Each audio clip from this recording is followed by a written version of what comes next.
короче экранша тиконш вайронай удар хурдага нигоҳ кунед поён куш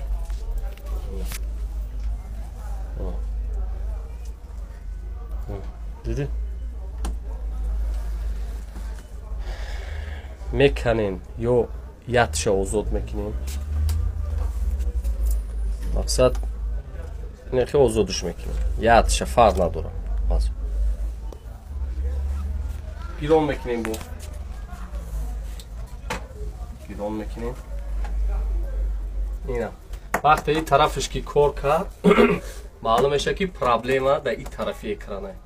дар ин тарафи шлефоа ина кор кардеса 100%. Фотарышка ки бутова анаки мо мекушем шлефое ки ду қисми экране ки ду қисмда ҷудо мешаванд айби тикон нестай ида я роҳи осонак астай ай ҳами аввалш 11 пин ямира ҳисоб мекунӣ скотч мезаниш бояд сарш бута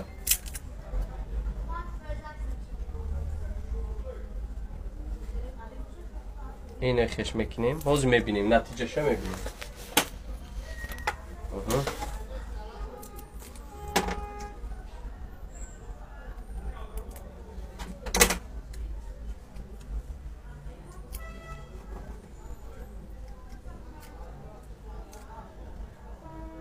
ای پا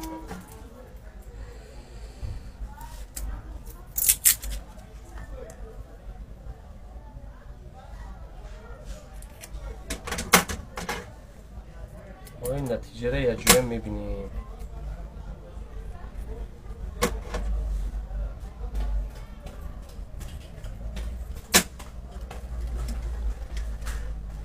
این کرده مقصد اما بغنجه ده در این همون جوش شود برای جوش شدنش